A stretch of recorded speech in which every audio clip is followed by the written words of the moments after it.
Electricity supply in Nigeria has for a long time remained a thorny issue, a continuous talking point, and one that has sharply pitched consumers against providers.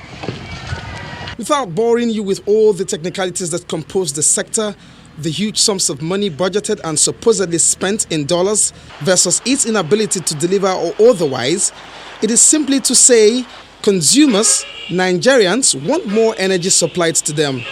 While operators want the right pricing and payment for the products being delivered and demanded, call it cost-reflective tariff or the argument by consumers to have more before they can pay more, the sector needs common grounds. Two big interventions in the year under review is the federal government's decision to supply 6 million meters free of charge to the unmetered consumers over an 18 to 24 months period. Of that number, only a paltry 1 million has been activated, and that is to be shared among the distribution companies in Nigeria.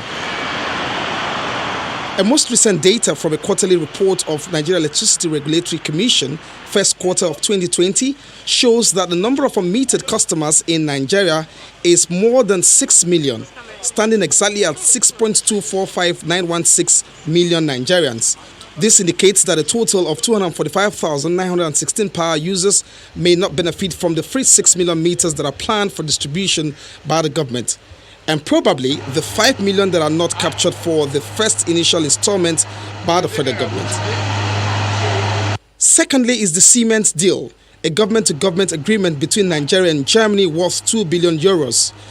The cement deal, a three-phased plan and proposal, will deal essentially with improving transmission and distribution infrastructure across the country, an endeavor which will see Nigeria with a capacity of 25,000 megawatts of electricity by 2025.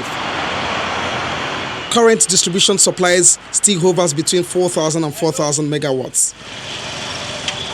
We are not discussing the devastating effects of COVID-19 on national economies, but it is safe to say it did hit a money economy like Nigeria.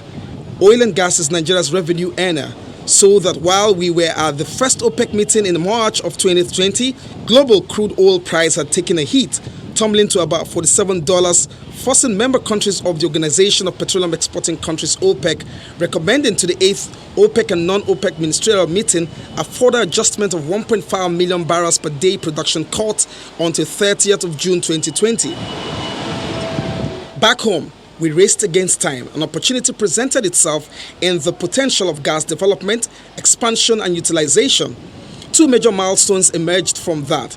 A perfect synergy between the Minister of State for Petroleum, Tim Silva, and the Group Managing Director, NNPC, Malamele Kyari, saw the Auto Gas Initiative essentially unveiling cars and passenger vehicles that have been converted from engines running on petrol to auto gas, or LPG and CNG. Nigerians kicked at the new pump price, which moved from about 121 naira to its present 162 naira per litre. The Auto Gas Initiative under the National Gas Expansion Program became therefore FG's response to jumpstart alternative fuel use. Next is the Integrated Gas Handling Facility, Ologbo, in Edo State, a wholly owned Nigerian plant handled by the MPDC, the exploration and production arm of the NNPC. However the pendulum swings, Nigeria should continue to pursue aggressively its gas development, as gas was not significantly affected by COVID-19 in terms of income. Olu Phillips, Channels Television News.